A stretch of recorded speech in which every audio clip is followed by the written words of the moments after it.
بعد ما شفت فيلم جوراسيك وورلد ريبيرث، يا ترى ايه الكلام؟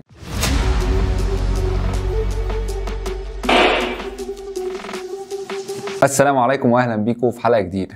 فيلم جوراسيك وورلد ريبيرث اللي هو البعث، عودة الديناصورات، من بطولة سكارلت جوهانسون وجوناثان بيلي ومارشيل العلي، واخراج المخرج جارث ادواردوس. فالفيلم بوجه عام الفيلم عجبني، فيلم كويس وفيلم تصوير كويس، كل حاجه فيه كويسه. التصوير طبعا اتصور كويس. الفيلم انصحك تدخله 3D، اقل حاجه تدخله 3D. لو في اعلى من كده يدخل، بس في مصر مفيش اعلى من كده. ممكن تلاقي، لو لقيت يعني 4DX ده تبقى حاجه كويسه جدا، بس ما اعتقد مش هتلاقي. فده من وجهه نظري. الفيلم هنتكلم على الايجابيات وبعد كده في الاخر السلبيات. الايجابيات: تصويره حلو، القصه معموله كويس بس ننقصها بعض الحاجات هنتكلم عليها في الاخر. الممثلين ادائهم كويس جدا، طبعا مختار ستاف جديد.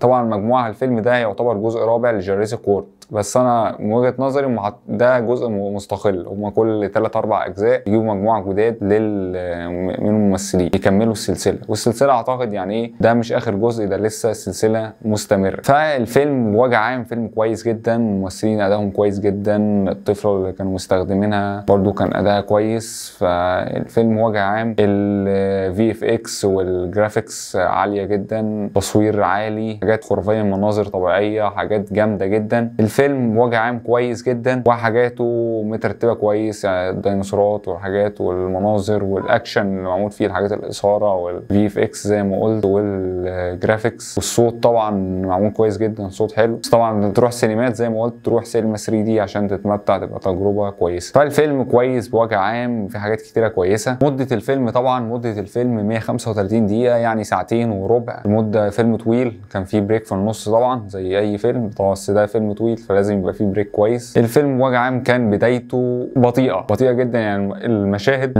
ما كانش فيها حاجات اثاره ومفاجآت وصدمات كتيره في بدايه الفيلم، في اول جزء بالذات. يعني انا شايفه هو ايه، فيلم اي فيلم بيكون او اي سيناريو، الفصل الاول، الفصل الثاني، الفصل الثالث. الفصل الاول اللي كان ماشي عادي خالص، لسه بتتعرف على الشخصيات وده مين وده مين. بعد كده دخلنا في نص الفصل لغايه ما دخلنا اول الفصل الاول الثاني ونصه، يعني الدنيا ابتدت توضح بقى، نشوف اثاره ونعرف ده ايه ودورهم ايه. طبعا هم رايحين رحله استكشافيه للديناصورات، اكتشفوا ديناصور طبعا في الماء وفي البحر، في المحيط يعني اللي هو البحر، وديناصورات بقى بوجه عام، واشكال ديناصورات وحاجات بقى، اتفاجئوا بحاجات طول الرحله. هم طبعا بيبحثوا.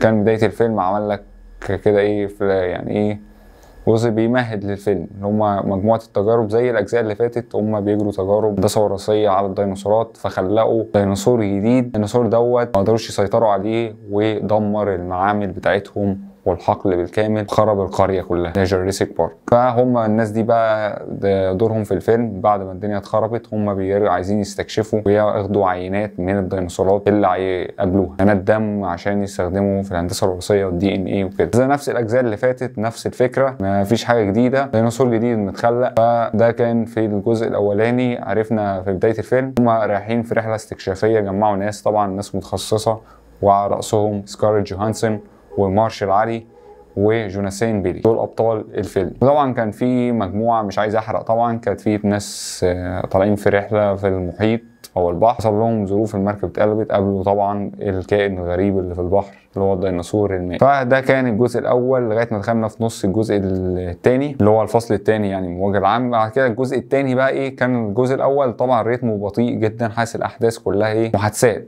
كونفرزيشن ما بين النجوم، بتعرف ده بيعمل ايه وده بيعمل ايه وعايزين يعملوا ايه وكده. فما كانش في حاجه اللي انت تشوف حاجات يعني ايه، حاجات اكشن بقى، الاثاره والرعب والحاجات الديناصورات وكده. الجزء الثاني من الفيلم بعد البريك بقى الدنيا اتقلبت خالص، كل الاثاره شفناها. طبعا كان في جزء في الاول بس برده مش بقوه الجزء الثاني. الجزء الثاني بعد البريك كان قوي جدا، وكانت في اثاره بقى ايه، شفنا الديناصورات والهجوم والشراسه والحاجات والكائن الغريب الاسطوري اللي هم عملوه ده. فيعني كانت كويسه بقى، شفت حاجات بقى الاكشن والحاجات ديت، وهم عايزين يهربوا ينجوا بحياتهم. فكان ده الطريق اللي هم لازم ينجوا، ويتعرضوا بقى طبعا لمواقف زي الاجزاء اللي فاتت، نفس الحاجات اللي بتحصل لهم شبيهه ليهم بتحصل، نفس بقى ايه، تعرضوا يواجهوا الكائن الغريب اللي عملوه بالهندسه الوراثيه. فانا دي الايجابيات عامه. الفيلم بشكل عام حلو جدا. تقييمي ليه اديله قبل ما اقول السلبيات، تقييمي ليه اديله 8 من 10. فالفيلم وده طبعا تقييم عالي، فالفيلم كويس جدا زي ما قلت لك.